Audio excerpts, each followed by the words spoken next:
patólogo con casi 40 años. El 31 de marzo cumplo 40 años de docente en Villarreal, ¿no? El próximo marzo. Por eso es que a veces ya usted viene de carácter de renegón de viejo. Bueno, veamos. La célula normal usualmente vive en un estado llamado homeostático, en el cual la célula es capaz de responder a las demandas fisiológicas normales, ¿no? Manteniendo un estado estable que se denomina precisamente homeostasis. Existen diferentes tipos de estrés, ¿no? Que pueden ser fisiológicos, ¿no? O algunos estímulos patológicos que pueden dañar la célula, dependiendo del tipo de estímulo, ¿no? La intensidad y la situación de la célula. Esta puede sufrir una serie de cambios, ¿no? Puede ser que la célula se adapte, ¿no? Se adapte al estímulo, ¿no? O al estrés, o que la célula sufra una lesión, que puede ser una lesión reversible o una lesión irreversible, ¿no? Esta lesión irreversible, que es la causa de la muerte celular, ¿no? Como decía, esta lesión puede ser reversible, ¿no? De modo tal que cesada la noxa, cesado el estímulo lesivo, ¿no? La célula regresiona a su estado normal. Pero si este estímulo lesivo es muy intenso, es de mucho tiempo, o la célula está afectada, ¿no? Puede llegar a la muerte celular, que es lo que se llama necrosis celular, ¿no? Esta parte de apoptosis la van a tocar aparte. Esta apoptosis significa muerte celular programada. Nosotros vamos a tocar exclusivamente lo que es necrosis. Veamos cuáles son las causas de injuria celular. Tenemos múltiples causas que pueden lesionar la célula. Dentro de esto tenemos agentes físicos, agentes químicos y fármacos, privación de oxígeno, agentes infecciosos, reacciones inmunológicas, trastornos genéticos, desequilibrios nutricionales. Antes de continuar, quiero hacerles recordar que yo tengo la costumbre de repetir 2 y 3 veces en aquellas áreas o aquellas cosas que me interesa que ustedes aprendan. Lo demás, lo que paso casi rápido o no le doy mucha importancia, es parte de la teoría. Pero lo que quiero es que ustedes capten cuál es la esencia del tema, ¿no? En agentes físicos pueden ser traumas, ¿no? Físicos, ¿no? O traumas químicos, ¿no? Igualmente, la temperatura en sus estadios extremos, quemaduras o estados muy fríos, ¿no? Estado de congelación, pueden provocar injuria celular. Igualmente la radiación, ¿no? Las descargas eléctricas o los cambios de presión atmosférica. Dentro de los agentes químicos y fármacos tenemos las soluciones hipertónicas, ¿no? El hiperoxígeno. O sea, ahora que estamos muy de moda el uso del oxígeno en los pacientes que están en cuidados intensivos por la COVID-19, hay que tener mucho cuidado, ¿no? Con la hiperoxigenación, porque esto puede, en lugar de producir una mejora en el paciente, lo puede dañar y le va a causar una secuela de por vida. De mismo modo, muchos venenos, ¿no? Agentes que se encuentran en los ambientes, ¿no? Como el smog, por ejemplo, ¿no? O agentes químicos industriales, ¿no? Y el uso de drogas terapéuticas, por ejemplo, existe una medicina que es muy común, uso muy común, que se vende en las farmacias sin ninguna receta y que puede provocar daño en las células, sobre todo en las células hepáticas. Tenemos el paracetamol. Miren, el paracetamol es tan sencillo comprarlo, tan sencillo usarlo, inclusive se recomienda para todos los problemas de fiebre mayor de 38 grados, usa paracetamol, un poco de malestar, dolor, usa paracetamol, pero existen pacientes sensibles que van a hacer necrosis hepática masiva por el uso de paracetamol. O sea, las drogas también nos pueden dañar, ¿no? Otro de las causas, la causa más frecuente es la privación del oxígeno como causa de injuria celular. Tenemos la hipoxia y la isquemia. Hay que diferenciarlo. La hipoxia es la disminución del aporte sanguíneo. La isquemia también nos da una disminución del aporte sanguíneo, pero no solamente la isquemia es la disminución del aporte sanguíneo, en el cual por ende hay una disminución del aporte de oxígeno, ¿no? Pero también en la isquemia se produce pérdida de nutrientes, ¿no?, a la célula. Entonces, esto a la larga es mucho más severo, la isquemia, que una hipoxia, una falta de oxígeno pura, ¿no? Igual, en este momento, con la COVID, uno de los grandes problemas que ustedes han escuchado es la hipoxia. Al paciente le falta oxígeno, ¿no? Se produce lo que ahora, de un inicio le llamaban la neumonía intersticial viral, ¿no? Pero se ha demostrado que esta hipoxia no se da por la neumonía intersticial viral, se da por una isquemia. Esa isquemia, ¿por qué se produce? Porque hay una obstrucción, una trombosis, una obstrucción generalizada de los pequeños vasos, ¿no? Y a nivel pulmonar da lugar a una hipoxia, y como decíamos, esta hipoxia va a producir daños, ¿no?, celulares que pueden llevar a la muerte celular, y la manera como esto se va a quedar es fibrosis. Hay una lesión, una injuria celular, la célula muere y la única forma que se repara es mediante fibrosis. Por eso que da esa imagen en vidrio esmerilado en el pulmón. O sea, la causa más frecuente de injuria celular es la hipoxia, ¿no?, que puede ser por isquemia propiamente dicha. Otros son agentes infecciosos, desde los virus, riquecias, bacterias, hongos, inclusive parásitos de gran tamaño, las por ejemplo, ¿no? O también tenemos otras causas de injuria en las reacciones inmunológicas, ¿no? Ustedes habrán escuchado el shock anafiláctico, pacientes que son muy sensibles a una sustancia, por ejemplo, una inyección a la penicilina, ¿no?, o una reacción al suero de caballo, ¿no? O también es una reacción propia al organismo, ¿no?, formando autoanticuerpos, ¿no?, a los autoantígenos. Estas son las famosas llamadas enfermedades inmunológicas. Dentro de ellas tenemos el lupus, el Sjögren, la dermatomiositis, la artritis reumatoide, etc., ¿no? Trastornos genéticos como el síndrome de Down, desequilibrios nutricionales extremos como la hiponutrición y la hipernutrición, ¿no? Por ejemplo, pacientes con trastornos nutricionales severos, la caquexia, o pacientes diabéticos también, es un trastorno nutricional, ¿no?, que nos van a dar una injuria celular. ¿Cuáles son los mecanismos de esta injuria? Tenemos tres principios comunes para toda la injuria celular. Esto es muy importante, sí, que se aprenda, porque este es prácticamente la base de todo el problema, ¿no? Como causas podemos tener muchísimas, pero todas la respuesta de estas está en función a tres cosas.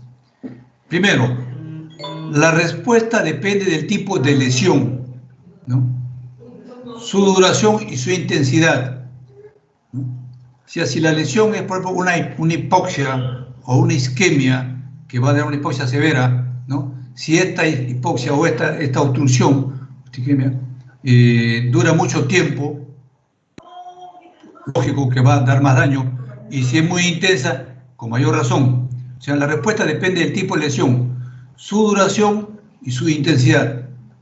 Igualmente, las consecuencias dependen del tipo de la célula, ojo, estado y adaptabilidad de la célula lesionada.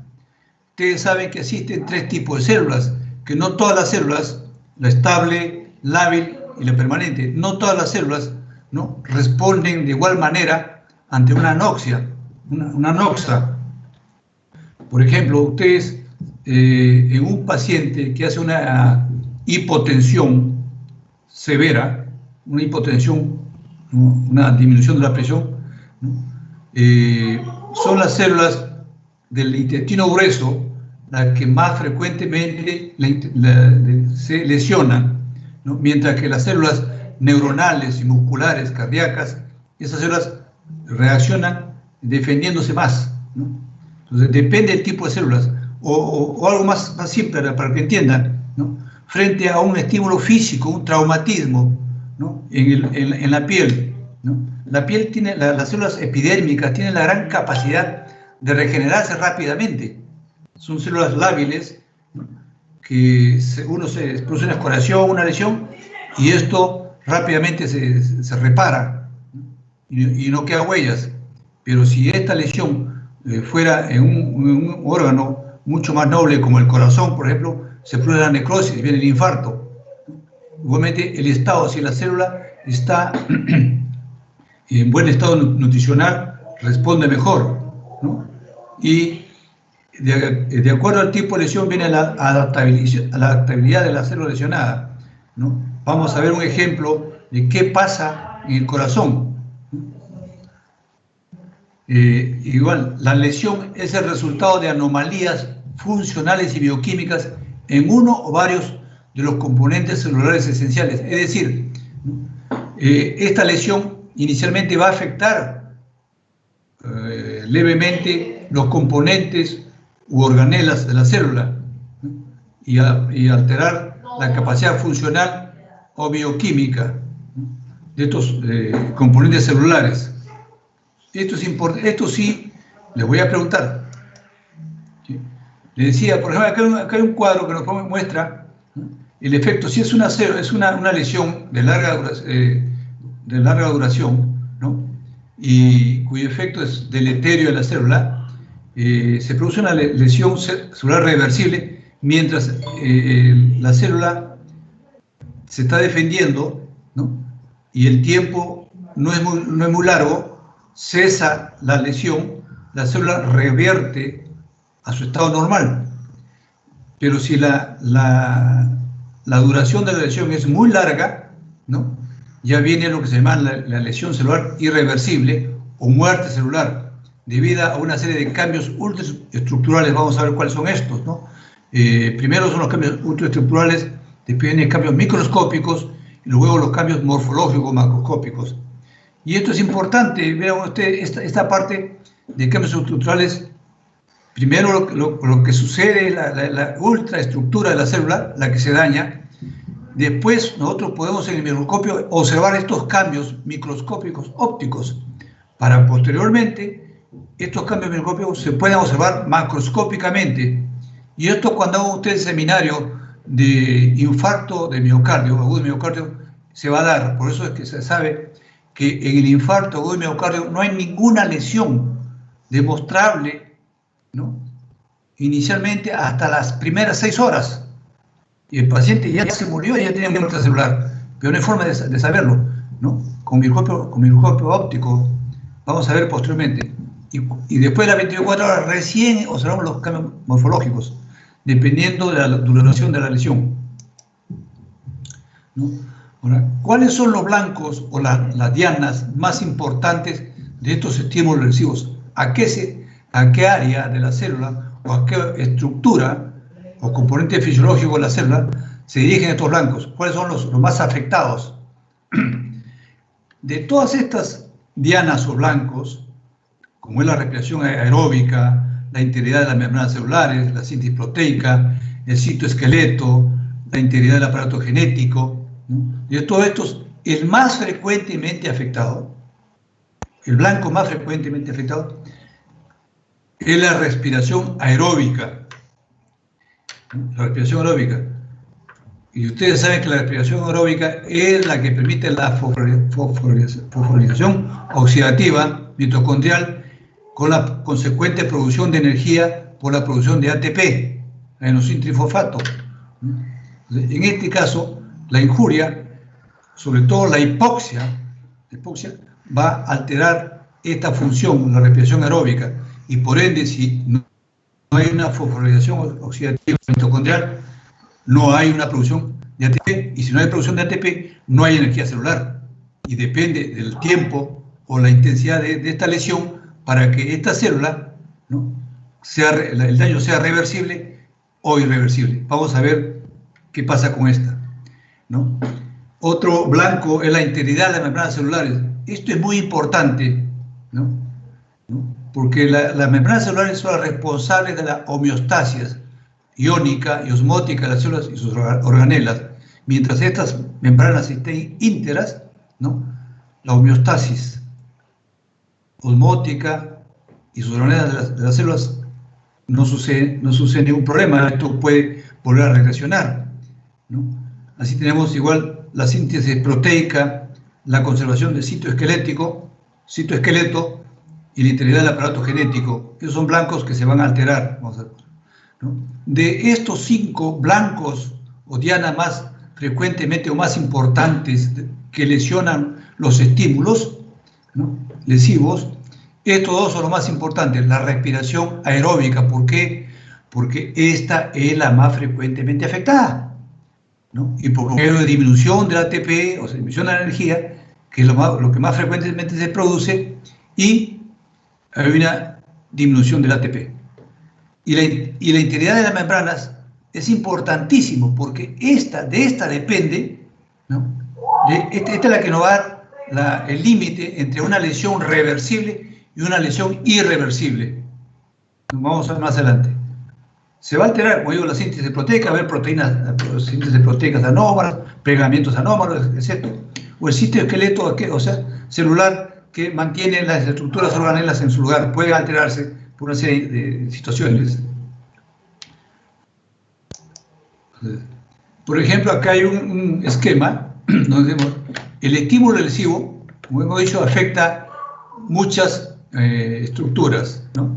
Primeramente, la respiración aeróbica, ¿no?, en lo cual hay una disminución, si se altera, ¿no?, la disminución de la formación de adenosín-trifosfato, de ATP, esto va a dar múltiples efectos en las fases posteriores, ¿no?, que dependiendo de la cantidad de producción de ATP puede llegar a la muerte celular o puede quedarse como enfermedad, lesión reversible.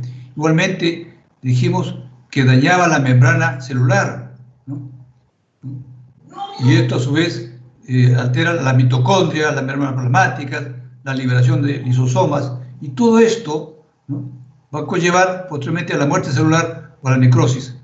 ¿Vale?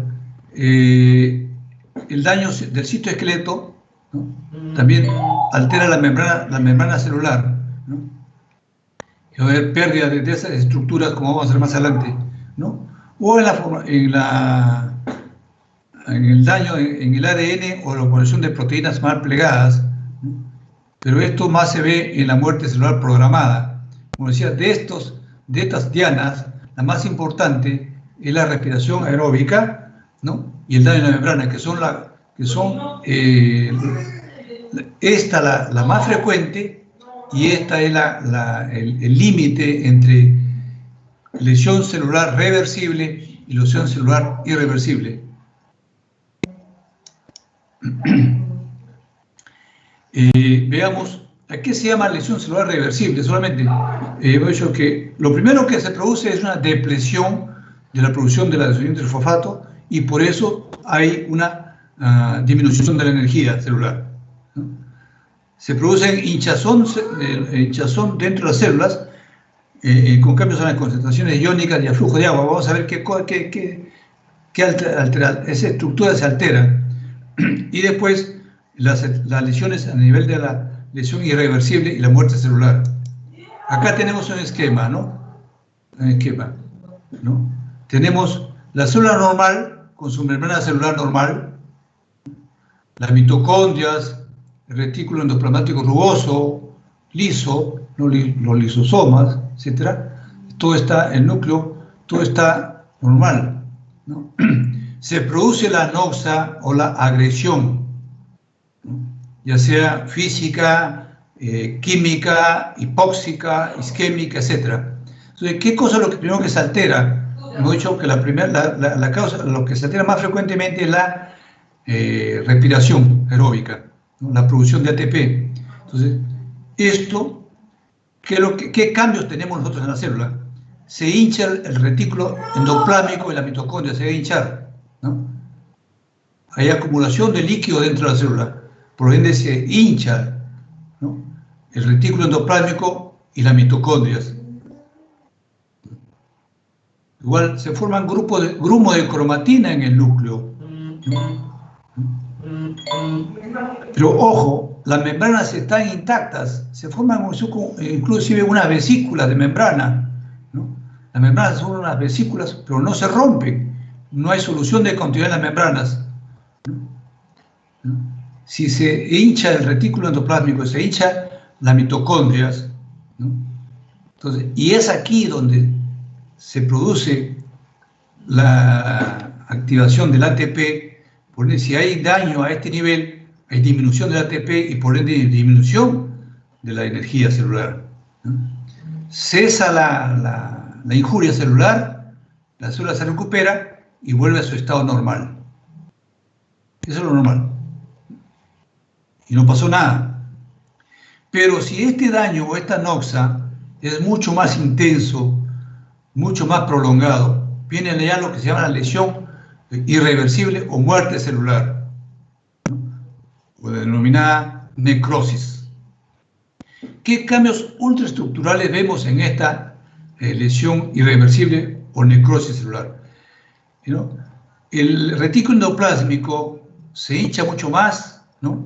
Se empieza a perder los ribosomas, ¿no? Sobre todo el rugoso, se pierden los ribosomas, ¿no?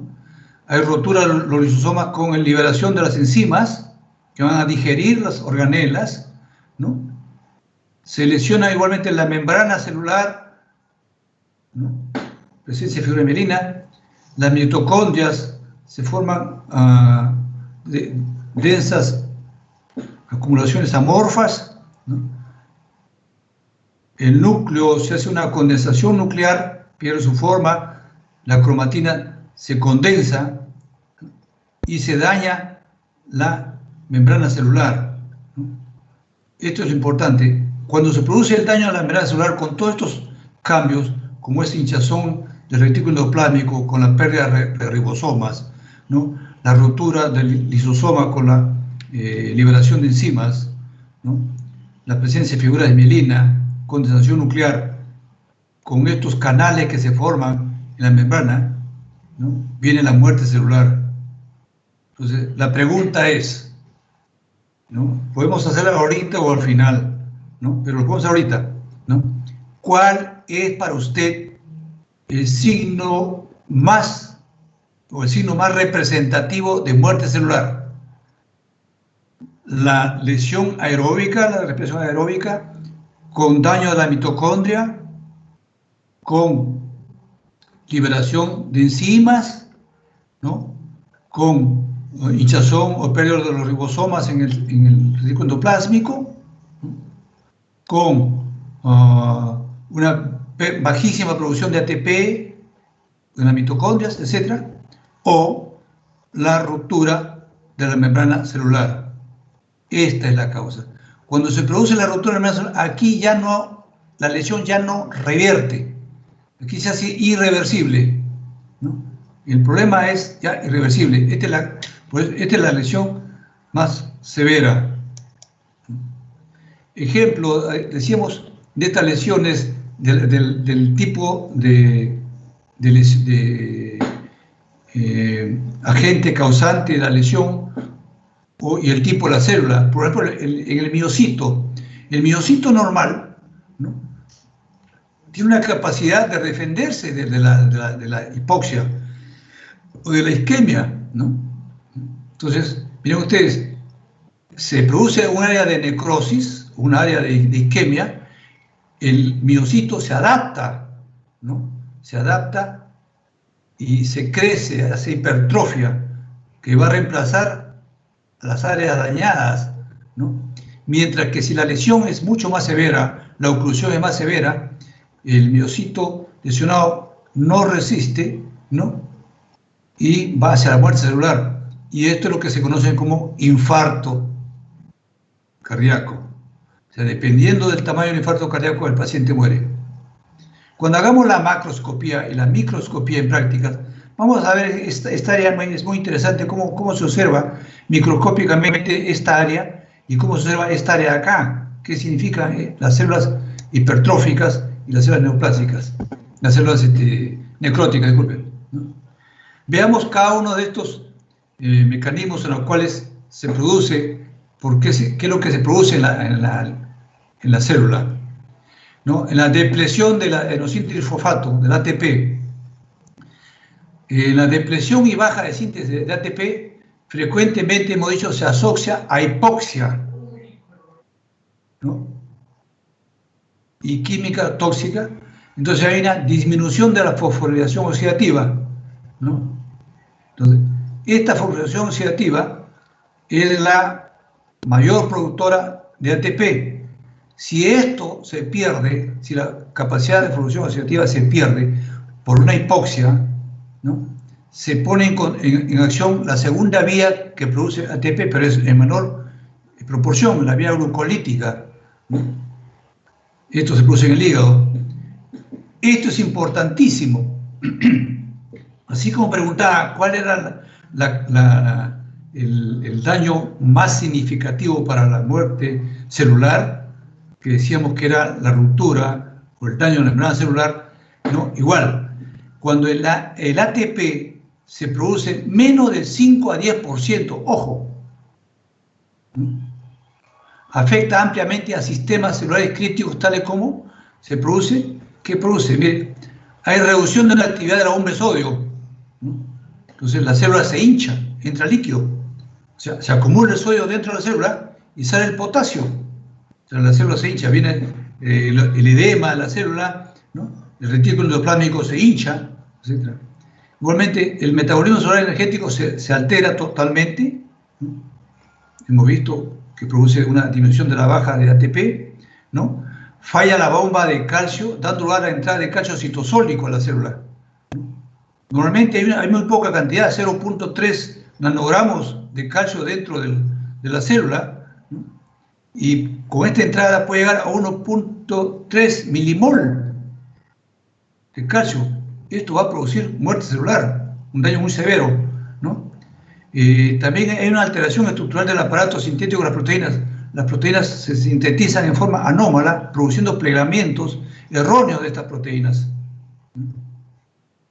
Entonces, de esta depresión de ATP, lo importante acá, de que esta, ¿no?, se afecta fundamentalmente por hipoxia. Y si hay una hipoxia, hay una disminución del ATP. O sea, hay daño a la fosforilación oxidativa y también se daña la vía glucolítica para llegar a producir menos de 5 a 10% de la producción de ATP. O sea, casi no hay energía. Y si llega a ese extremo, ¿no?, se producen todos estos cambios: reducción de actividad de la bomba de sodio, alteración del metabolismo celular energético, falla la bomba de sodio con ingreso de calcio,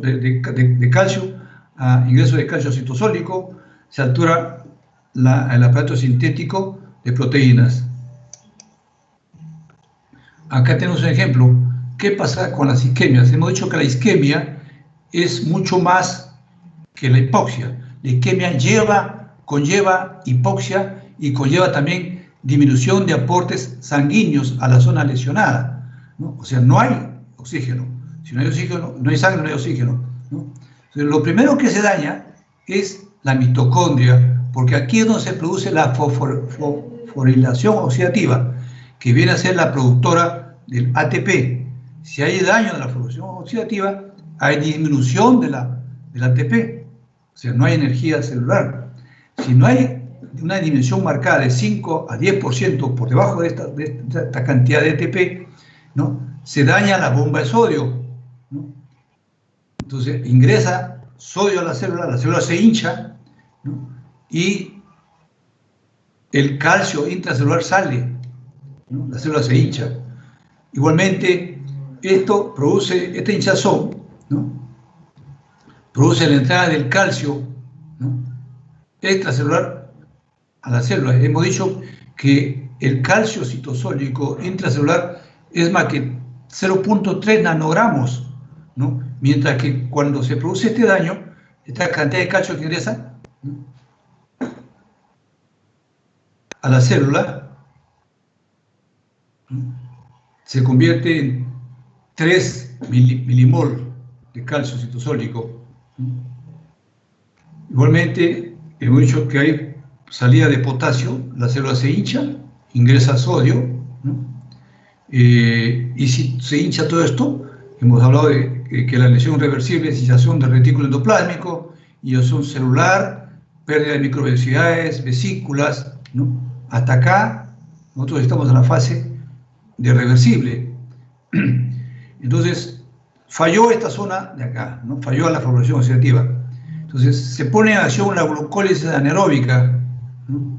Entonces, esto toma el glucógeno, disminuye el glucógeno, se eleva el ácido láctico, disminuye el pH y se forman cromatinas en el núcleo de la célula. Entonces, disminuye la producción de ATP, ¿no? Y también conlleva una alteración, dijimos, de la síntesis de proteínas por desprendimiento de los ribosomas. O sea, este es el mecanismo que sucede, ¿no?, cuando se daña la mitocondria por una hipoxia, ¿no?, una disminución consecuente de la adenosín trifosfato y consecuentemente disminución de la energía celular, ¿no? O sea, el daño mitocondrial, hemos dicho, es la diana importante, el más importante de los estímulos lesivos, ¿no? Ya dijimos que esta donde se produce la disminución del ATP, ahí, ese es lo más importante, no, la hipoxia. Entonces, ¿por qué hay aumento del calcio citosólico? Ya hemos hablado, por estrés oxidativo, peroxidación lipídica, disminución de producción de ATP, todos estos mecanismos, como hacer, ¿no? Y de salida del citocroma al citosol, ¿no? A ver, que es lo mismo, prácticamente lo mismo, simplemente. Entonces, el calcio, aumenta el calcio intracelular, ¿no? Este aumento de calcio intracelular, ¿no?, en el calcio citosólico, puede ser por especies reactivas del oxígeno, los llamados radicales libres, por peroxidación lipídica, lo que daña la mitocondria. Este daño mitocondrial va a conllevar a que haya una alteración en la membrana mitocondrial, ¿no? Se forman una especie de canales que permiten la salida, ¿no?, de los componentes estructurales de la mitocondria, ¿no? Hay una transición de la mitocondrial, pérdida potencial de la membrana, del potencial de la membrana, ¿no?, incapacidad para generar ATP, ¿no? Y hemos dicho, cuando hay alteración de esto, de la membrana, por ser la necrosis, ¿no?, mientras la membrana mitocondrial está intacta, puede haber, ¿no?, citocromo C u otras proteínas anómalas dentro del mecanismo, dentro de la célula, pero que salen de la mitocondria. Esto es lo que se llama la apoptosis, que ya es otra clase, ¿no?, la llamada muerte celular programada. Entonces, hemos dicho de que la mitocondria es la estructura que se daña más frecuentemente por hipoxia, o sea, la producción del ATP es lo primero que se daña, y para que disminuya el ATP tiene que dañarse primeramente la mitocondria, ¿no? porque ahí se produce la gran cantidad de ATP. Y después ya de lo que queda, la poca cantidad de energía se produce a través de la vía, la glicólisis anaeróbica. Aflujo de calcio intracelular y pérdida de homeostasis del calcio. Ya hablamos algo de esto.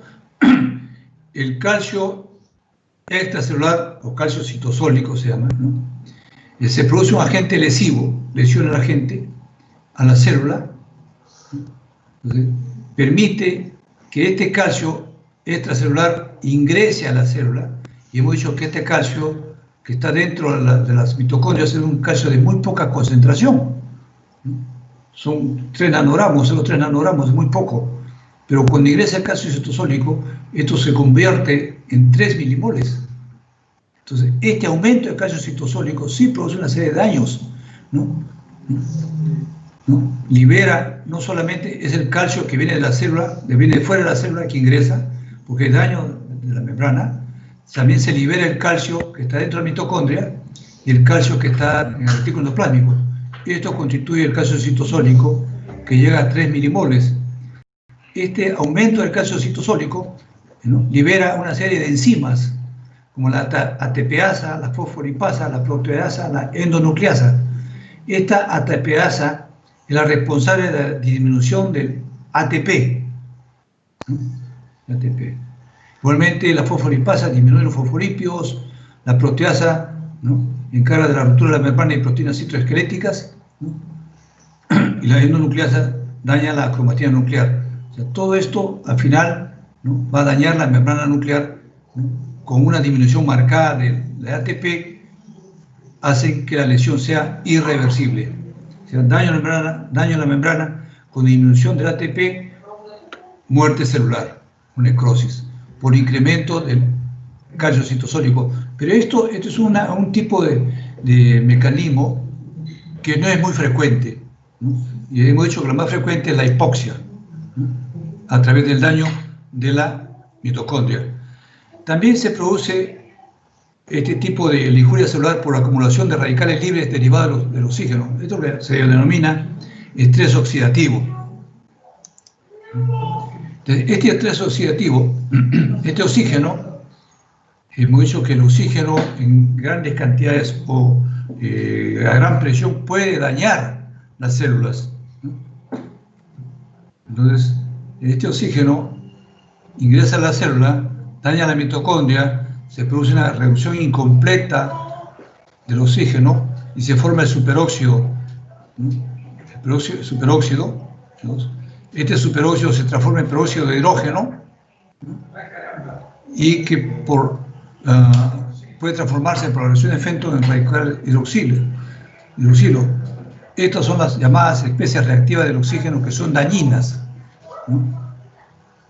Esto se da en la célula. O sea, el oxígeno no siempre es favorable, también puede producir daño, ¿no?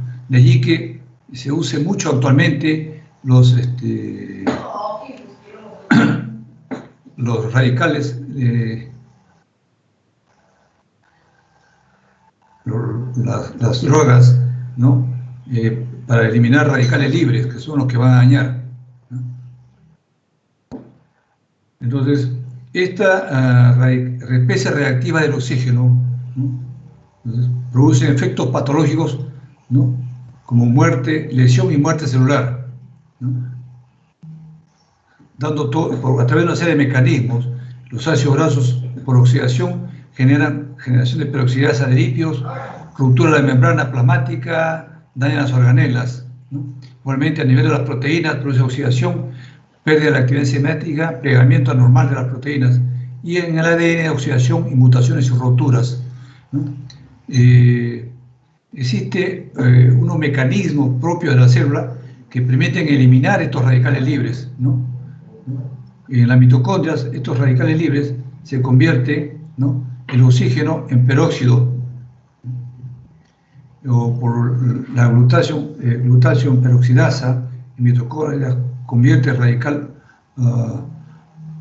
hidroxilo en agua oxigenada, y la catalasa en perixosoma convierte el agua oxigenada en agua y oxígeno. ¿no? Esta es una eliminación propia de la célula, como se defiende de estas especies reactivas, ¿no?, que pueden dañar la célula. Pero si el oxígeno que ingresa a la célula es mucho mayor cantidad, como le decía, no es bueno, esto es tóxico y va a lesionar la célula. Efectos en la permeabilidad de la membrana. Esto es lo que yo le decía que es el daño a la membrana celular, es el signo, ¿no?, sine qua non de decir que esto ya está en necrosis o muerte celular. Esto es irreversible. Producida el daño a la membrana celular, esto ya no regresiona, ¿no? Y aquí se produce esto, nosotros decimos ya acá, se acabó. Entonces, para que se produzca el daño a la membrana celular, hemos visto que debe producirse una serie de cambios, ¿no? Primero, lo más frecuente era la disminución, ¿no?, de la producción de ATP, ¿no?, el ingreso de calcio citosólico a la célula, ¿no?, la acción de las especies reactivas de oxígeno, ¿no?, que va a periodización de lípidos, ¿no? Igual esta reducción produce reactivación de síntesis de fosfolípidos, perifosfolípidos, daña la membrana, ¿no? El calcio citosólico también hemos hablado de que produce activación fosfolipasa de una serie de enzimas, ¿no?, degradan los fosfolípidos, estos productos degradados dañan la membrana, y la activación de proteasas dañando el citoesqueleto, ¿no?, daña la membrana, se produce el daño a la membrana celular. Entonces, este daño a la membrana celular es la causa, ¿no?, que nos va a producir la necrosis. Vale. Entonces produce la necrosis celular. Como decía, si nosotros recapitulamos, ¿no?, y ahora sí, yo quisiera volver a salir de acá. A ver, ¿me escucha?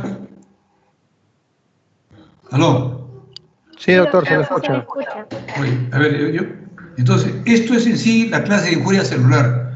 Entonces, recapitulando, vamos a decir, ¿no?, de que dentro de las estructuras más frecuentemente dañadas u órganos dañados es la mitocondria, ¿no? Y es, o sea, la producción del ATP, la energía celular. Eso es la diana, la más frecuentemente afectada. Otra estructura que es la que nos va a delimitar o decir, acá se acabó la zona reactiva o la lesión reactiva y pasó a la lesión irreversible, o la zona regenerativa de la lesión irreversible, es el daño de la membrana celular, con todos los mecanismos que hemos revisado.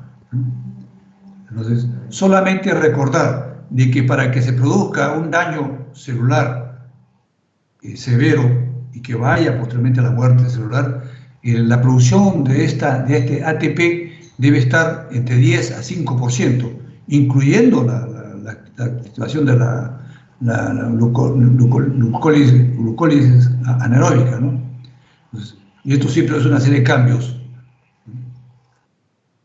¿Alguna pregunta, por favor?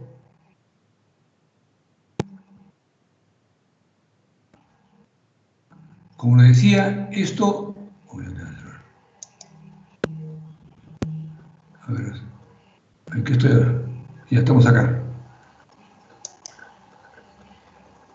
¿No? Ahora sí estamos ahí, ¿no? Ya. ¿Alguna pregunta, algo que no se haya entendido o algo que se quiera aclarar? Dos cosas. O ha sido muy claro o no han entendido nada. A ver, ¿me escuchan? Dice...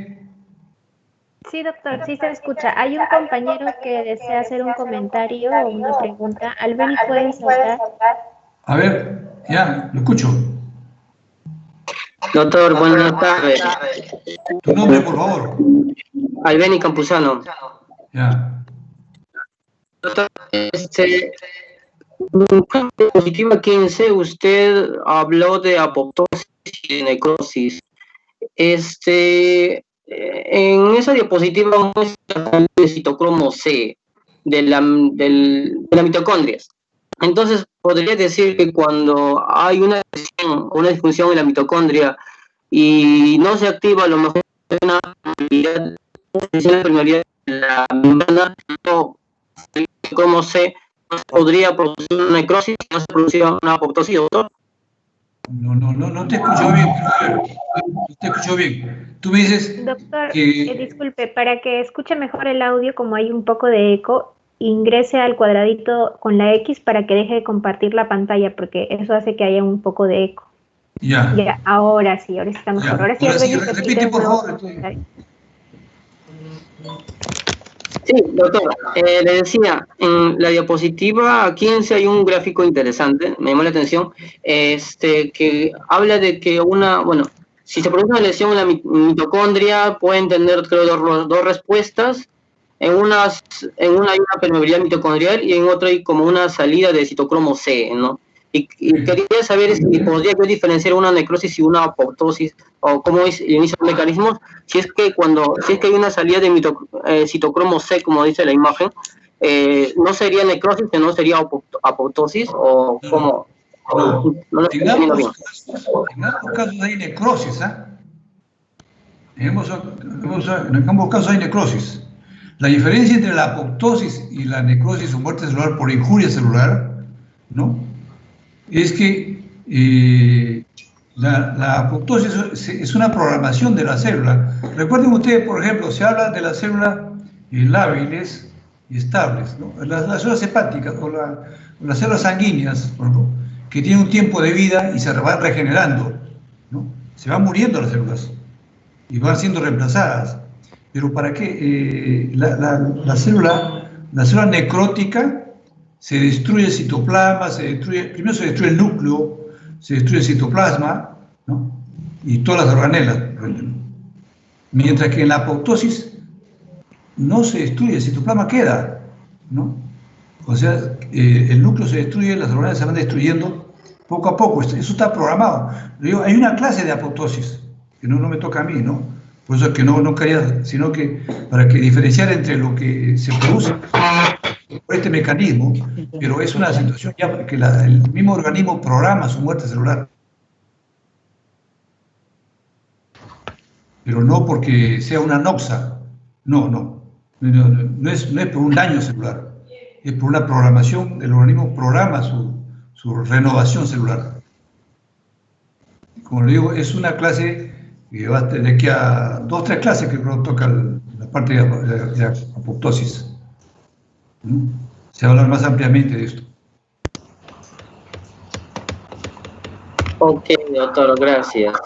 ¿Ah? ¿Alguien más quiere?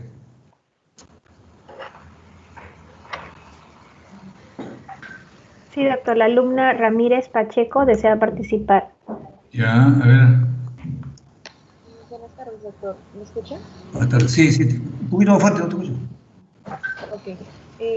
Doctor, ¿qué opina usted sobre la hipertrofia muscular que realizan los atletas o fisiculturistas? ¿Es saludable esto o genera algún daño al organismo? No. Tú hablas de la ruptura muscular. ¿Eso te ha entendido? Sí, esa misma. Ya. Lo que sucede es que eso es un daño fisiológico, pero sin muerte celular, porque recuerda que el músculo se adapta, ¿no? Se adapta al daño. Entonces se rompen algunas fibras, pero el músculo se va a hipertrofiar para poder... ¿no?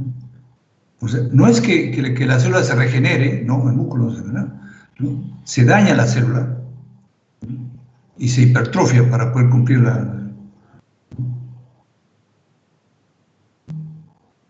¿Y por qué? Porque esto, y también lo van a ver cuando toque la clase de hipertrofia, hiperplasia, atrofia, ¿no? Entonces, ¿qué sucede?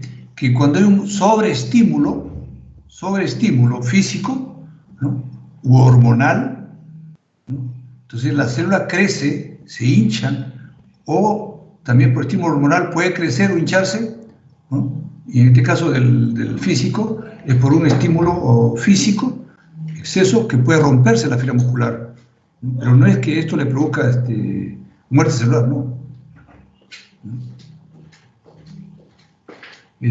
Como digo, pero también se va a tocar en otra clase lo que es atrofia, hipertrofia, hiperplasia, hipoplasia, aplasia, ¿no? Creo que es la siguiente clase.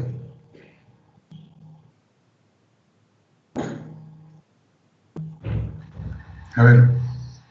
De acuerdo, gracias, doctor. Ya.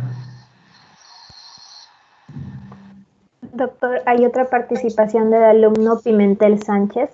A ver, Kaylee. Rayleigh, disculpa. A ver, ¿Aló? Rayleigh. Sí, Rayleigh. Doctor, sí, Rayleigh Pimentel. Doctor, una consulta. He estado revisando una literatura y mencionaba que en malformaciones cardíacas, dentro de los miocardios, dentro del músculo cardíaco, como tenían que desarrollar mayor cantidad de ejercicio, mayor cantidad de esfuerzo, aparecían mayor cantidad de mitocondrias. Entonces, esto podría generar una alteración en la forma de la célula. No. No, en la fórmula, lo que sucede en el músculo cardíaco es que, por decirte, normalmente hay un área, 1000 células. De esas 1000 células, por hipoxia, ¿no? Entonces se produce el infarto de miocardio. Entonces, esa zona de infarto de miocardio, porque el músculo el corazón tiene que seguir funcionando para seguir vivo, ¿no? Entonces, las células que están alrededor de esa zona lesionada, no es que se dañen, al contrario, ¿no? Esas células se hipertrofian, llegan a crecer, ¿no? Incrementa su capacidad de funcionamiento para poder reemplazar al área dañada, compensar el área dañada. Por eso ustedes van a ver cuando hagan el capítulo de infarto agudo de miocardio o infarto antiguo de miocardio, van a encontrar la célula central necrosada y las células cardíacas, ¿no? Que están rodeando a esta célula. Van a encontrar que los núcleos de esas células cardíacas que están alrededor están más grandes que las células que están más periféricas. O sea, cuanto más cerca estén las células al área dañada, los núcleos son más grandes, las células son más grandes. Y no porque sea anómalo, esa es una función compensadora, ¿no?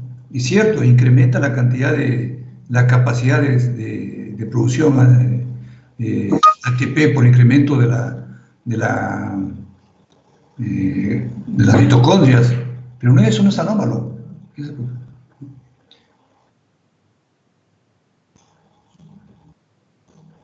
¿Algo más? Gracias, doctor. Doctor, y en un corazón fetal actúa de la misma manera, ¿no? No ¿Cuál? habría diferencia. En un ¿Cuál? corazón fetal. No, igualito es. Por eso se dice que el infarto de miocardio mata. ¿En qué momento mata? Cuando el infarto es muy masivo. El infarto afecta, depende si es el área anterior, el área izquierda, el área derecha, ¿no? Superior o inferior, ¿no? Cuando afecta el área izquierda del corazón, ¿no? Que es donde va a irrigar la cardíaca izquierda, la coronaria izquierda, ¿no? Que irriga el 70% del corazón. Si esa se obstruye, ¿no? Es lógico, mire, va a obstruir el 70% del corazón. Entonces el daño es mucho más severo y el corazón muere. Pero si el infarto o la obstrucción se produjera en la arteria coronaria derecha, que irriga solamente parte de la parte anterior y parte de la parte superior, y del tabique, la parte anterior del tabique, ¿no? Se ocluye parcial o totalmente, el paciente puede seguir vivo, ¿no? O sea, depende de qué rama de la coronaria se va a afectar para que se produzca la hipoxia y por ende la isquemia, ¿no? La trombosis o el daño de la tromboembolia, el daño del corazón. Entonces depende del área que se lesiona. Hay pacientes, por ejemplo, que nacen con comunicación intraauricular o aurículas dilatadas, grandes, y el paciente sigue vivo y vive normalmente, porque esa zona no es la que mayormente funciona en el corazón. La función del corazón está dada principalmente por el área izquierda y la parte ventricular. Ese es el problema. O sea, depende del área lesionada y depende de la cantidad que se lesiona para que eso sea irreversible, ¿no? Entonces, al morir un grupo de células cardíacas, inmediatamente las células que rodean a eso tienen la capacidad de hipertrofiarse, crecer, para poder reemplazar a esa función. Pero como digo, esto es parte de lo que viene adelante. Me estoy adelantando porque cuando ustedes hagan hipertrofia fisiológica, por ejemplo, como lo preguntó su colega, ¿no? ¿Qué pasa con los atletas? En el atleta el músculo crece, ¿no? El músculo crece por el ejercicio, por la parte fisiológica. O también puede crecer por el uso de hormonas, que ya no es tan fisiológico, ¿no? O puede crecer por una cuestión compensadora, se lesiona parte del músculo y el resto lo va a favorecer, ¿no? Lo va a ayudar. Entonces, pero eso, como digo, eso toca en la parte, ya en la otra clase, no es esta clase. En realidad la patología recién comienza, y van a ver ustedes que poco a poco se va haciendo interesantísimo, ¿no? Poder explicarnos todo. Porque patología no solamente es el estudio de las enfermedades, ¿no? Sino la patología es el estudio de las enfermedades, pero tiene que explicar, ¿no? El porqué de las cosas, ¿no? El porqué, el síntoma tal, por qué se produce, cuál es la consecuencia de la lesión microscópica, macroscópica, ¿no? Y qué síntomas va a dar y cómo se puede tratar. Patología en realidad es una ciencia dentro de la medicina muy completa. Está mal que el patólogo o el llamado patólogo sepa solamente patología. Dice, el patólogo que solamente sabe patología, ni patología sabe. Tiene que saber clínica, tiene que saber de todo. Terapéutica, porque esa es la función. Porque de nada sirve que yo le diga a ustedes, ¿no? Esta lesión es así, con tales características, se altera el núcleo, se altera la célula, tiene tal forma, tal cantidad. Pero si ustedes, es más fácil que el patólogo estudie medicina, el resto de medicina, que los restos de médicos estudien patología. Pero van a haber recordado ustedes, del total de ustedes, no sé cuántos son 120 creo. Si sale un patólogo, en buena hora. 2, rarísimo. 3, es excepcional. Pero de cada promoción sale uno, o a veces ninguno. O sea, no a muchos les gusta, ¿no? Pero es bonito. Es bonito, porque uno se mete en todo. Y por ejemplo, miren ustedes, ¿cuál es importante la patología? ¿No? Aparte de la clase, ¿no? Vamos a hablar sobre esta enfermedad que está de moda, ¿ya? La COVID-19. Se dijo inicialmente que la COVID-19, ¿qué era? ¿Alguien recuerda? Era una neumonía intersticial atípica. Una neumonía. ¿No? Así, una neumonía, nos dijeron, ¿no? Es una neumonía, por acá, y bueno, de frente hay que pasarlo a cuidados intensivos, ir a la máquina, al respirador mecánico, ponerle oxígeno en presión positiva, sedar al paciente, llevarlo a coma inducido, por todo, es una serie de cosas. Pero ese es el estadio final, esa es la consecuencia de todo el problema. Y así se ha estado tratando los primeros meses. Hasta que en Italia, y en New Orleans, en Italia se hicieron 14 primeras autopsias en el mes de abril. Porque la orden de la Organización Mundial de la Salud dijeron, no se hagan necropsias porque es peligrosísimo, el paciente, el médico se muere, se infecta y disemina los virus por todas partes y todo eso, ¿no? Y por eso cerraron la sala de necropsia, cerraron la sala de patología, los patólogos a sus casas, ¿no? Y ni siquiera podían tocar una muestra pequeña, ¿no? Y menos de necropsia. Se prohibió, ¿no? Pero los italianos, cuando vieron tantos muertos, y algunos de ellos probablemente ociosos, algún patólogo dijo, no, ¿qué voy a hacer? Pues no. Hicieron 14 necropsias en Italia en los primeros días de abril, y en New Orleans se hicieron 3, y ambos grupos, con muy pocas necropsias, ¿eh? ¿Qué encontraron? Que esto no era una lesión pulmonar. Las primeras lesiones que ellos encontraron encontraron que estos pacientes, todos tenían un denominador común, tenían microtrombos en todo el cuerpo. O sea, los vasitos estaban obstruidos, todos los vasos. Entonces, se dijo, bueno, ¿y por qué? Entonces se sabe ahora que este virus, sí es un virus un poco agresivo, pero no es tampoco para asustarse. Lo que pasa es que nos ha metido tanto miedo. Después vamos a hablar sobre esto, ¿no? El día que ustedes quieran, hablamos sobre COVID, ¿no? Entonces, este virus, ¿qué es lo que hace? Este virus produce, sí, un cuadro inflamatorio severo. Entonces, como cualquier otro virus, pero este es un poco más agresivo, ¿no?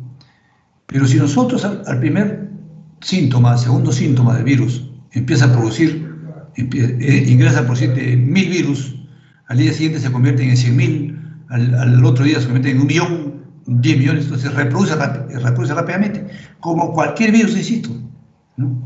Y encima, tú estás con tos, con un poco de fiebre, 38 grados, te cerraron los hospitales, cerraron los consultorios, cerraron todo, solamente dejaron las emergencias.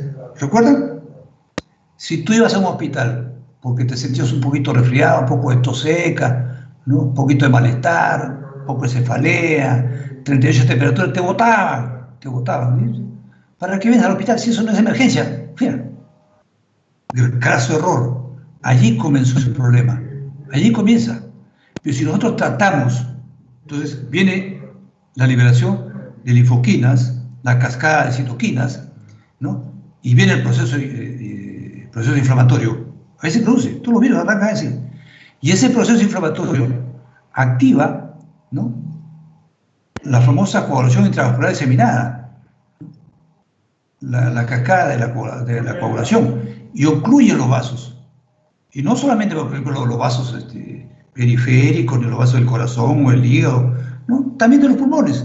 O sea, los pulmones dan una imagen que parecía una neumonía típica. ¿Qué es una neumonía típica desde el punto de vista histopatológico, desde el punto de vista radiológico? Porque por ahí comenzó.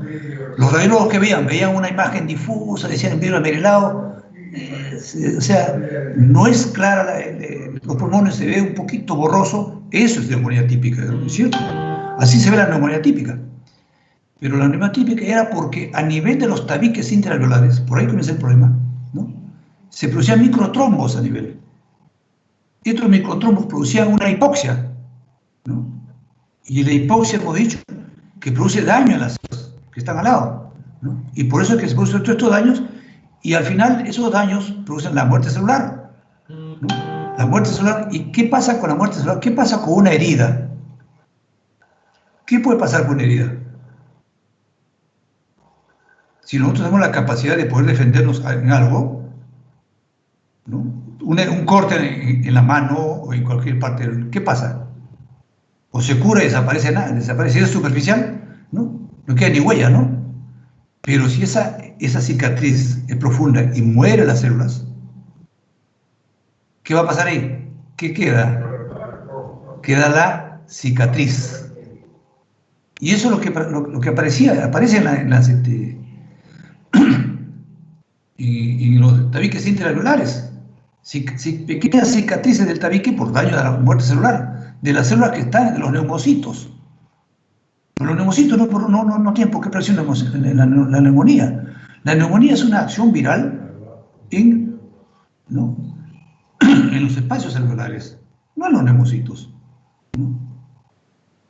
Y se encontró de que aquí, en estas primeras células que se encontraban en Italia y en Nueva Orleans, se encontró que no eran bacterias, no eran células polimorfonucleares, ¿no?, linfocitos, no, eran células precursoras linfocitos, los macrófagos que estaban al costado de estas lesiones, ¿no?, que posteriormente esto se puede infectar, es cierto, ¿no?, frente a una zona inmunodeprimida, una zona con daño celular. Es un caldo de cultivo para infección bacteriana sobreagregada, ¿no? Klebsiella, pseudomonas, estafilococos, estreptococos, y de ahí la necesidad de dar antibióticos. Entonces ya ahí sí está la neumonía, pero la neumonía es la parte final, no es la parte inicial. Entonces el tratamiento de esta neumonía, de esta famosa COVID, No es, pues, esperar que el paciente se los enferme, se lo ponga mal, porque ya no hay nada que hacer, ¿no? La neumonía, o esta enfermedad, la COVID-19, se trata, señores, en la fase temprana. Entonces, ¿y cómo reacciona el cuerpo frente a cualquier virus? Forma sus anticuerpos. Y me toca a mí esa clase, pero creo que en el segundo capítulo, el segundo semestre, o el segundo parcial de este capítulo, sobre inmunología. Es muy bonito, es tedioso, es así como esto, pero después que terminemos de estudiarlo, le voy a dar la clave para que ustedes se les haga facilísimo entender la inmunohistopatología o la inmunopatología. Es muy bonito. Para entender todo este problema de COVID, ¿cómo lo explicamos? Entonces, ¿qué pasa con los pacientes? Normalmente un paciente sano, robusto, tranquilo, ¿no? Frente a un virus, te forma su anticuerpo y lo mata y se acabó el problema, ¿no es cierto? De ahí lo del 80% de todos son asintomáticos. Pero ¿cuáles son los pacientes que más se complican? Los pacientes a los cuales le meten el miedo, y lo meten el miedo de la Organización Mundial de la Salud, ¿no? De que produce muerte, enciérrense, no salgan a la calle, usen la mascarilla permanente. No, es cierto, es un cuidado que uno debe tener, pero no puede llevarse al extremo de asustar a la gente. El paciente que está asustado, su capacidad inmunológica se reduce enormemente. Entonces, el organismo no produce defensas. Pasa el paciente de la fase leve a la fase moderada. El paciente ya se siente mal, le falta oxígeno, satura 90, 92, 89, hay que poner un poquito de oxígeno. Ustedes mismos, imagínense, sabiendo que esta tiene cuadros finales severos y muerte casi fija. ¿Qué pasa si a ti te digo, oye, estás mal de COVID, estás con COVID positivo, ¿no? Estás necesitando oxígeno, guarda cama, te pongo antibiótico, te pongo todo, ¿no? Y entonces tú te asustas, te vas a morir. Entonces tu capacidad inmune se reduce mucho más. Y si por desgracia no te dan tratamiento en casa, te dicen, tengo que llevarte al hospital porque estás mal, porque estás saturando 85, 80, ¿no? ¿Qué vamos a hacer? Se acabó. El paciente, de momento en que ingresa a un hospital de salud o MINSA o de Seguro Social, muchachos, este paciente se muere. Y se muere, ¿sabe por qué? No tanto por la COVID lo va a matar, sí, cuando se complique todo, ¿no? Porque el paciente se aísla, se siente morir. Él ve que toda la gente que está al lado de él se está muriendo. ¿Por qué? Porque él pierde contacto con su mundo, pierde contacto con sus familiares. ¿Acaso ustedes no saben que el paciente que ingresa a un hospital, el paciente se pierde? Ya ustedes no lo ven, ni nadie les informa, y el paciente tampoco sabe qué pasa con su familia, no sabe qué pasa afuera. Tú sabes si le están dando el tratamiento adecuado, la cantidad de enfermeras que hay para 10, 12, 15, 20 pacientes. Mientras uno pide oxígeno, el otro está mal, la enfermera corre allá, corre acá, el que hace rato está pidiendo, y cuando van a verlo ya está muerto. Pues. El paciente se muere.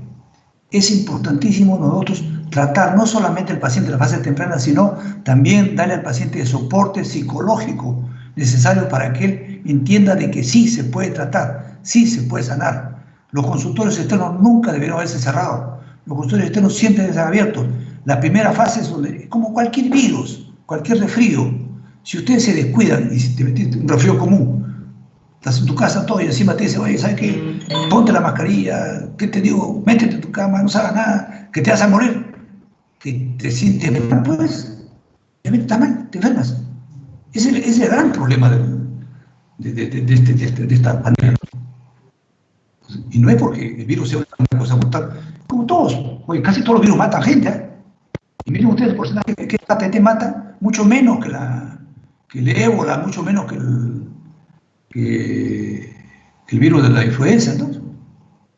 Pero no nos damos cuenta, lo que pasa es que nos han metido tanto temor y desgraciadamente ha sido mundial el temor. Entonces que ya no es cuarentena, porque es una cuestión permanente.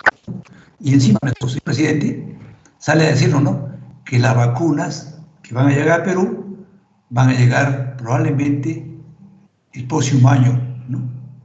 Imagínense, estamos condenados a vivir estos meses, ¿no?, encerrados, asustados, porque no hay forma, no hay forma. Nosotros tenemos que enseñar a la gente que esto no puede matar, no debe matar si nosotros los controlamos. ¿Y esto cómo se determinó? Porque, ya les digo, fueron los anatomopatólogos, los patólogos los que hicieron necropsias para poder determinar cuáles fueron las primeras causas de la enfermedad. Esa es patología, ¿no? A ver, oye, muchachos, yo me entendí en esto, ¿eh? Me salí del tema. A ver, ¿alguien más que quiera opinar o quiera preguntar? Joaquín. Joaquín Eduardo, a ver. Sí, doctor, una pregunta. Yo, me escucho doble, no sé si puede, si me estoy escuchando doble. Yo había escuchado que las células cancerígenas, ante una hipoxia, ellos más utilizan, la glucólisis anaeróbica, ¿no? ¿Y cómo es posible que utilicen más, que aprovechen tanto la glucólisis anaeróbica y sobrevivan ante una hipoxia, ¿no? Porque como dice, deberían hacer, claro, deberían morir esas células, ¿no? Claro. Entonces quisiera preguntar, Una de los primeros cambios que se da en la neoplasia maligna, los primeros cambios que se da es la neoformación de vasos. O sea, las células demandan mayor cantidad de oxígeno. Es cierto, si tú tienes un grupo de 100 células y te demandan 100 centímetros cúbicos de oxígeno, normalmente estás tranquilo. Pero ¿qué es la neoplasia maligna? La neoplasia maligna es una proliferación desordenada de las células. Entonces ya no hay 100, sino hay 5.000, 10.000. Entonces, ¿qué requiere? Para poder vivir esas células, tiene que formar más vasos para poder nutrirse ese tumor, ¿no?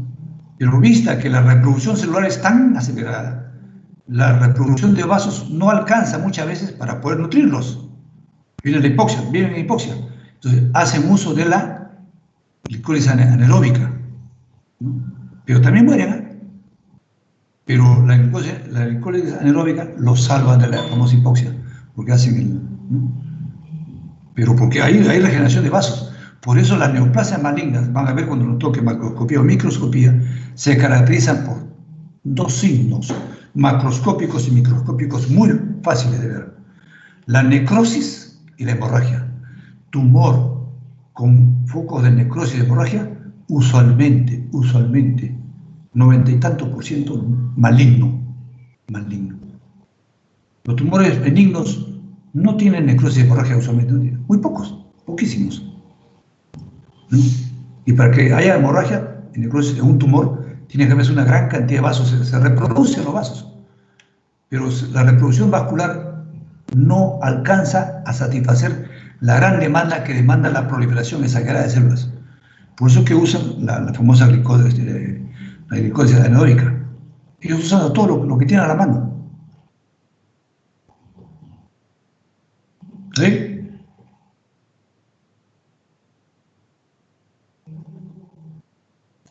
¿Alguien más?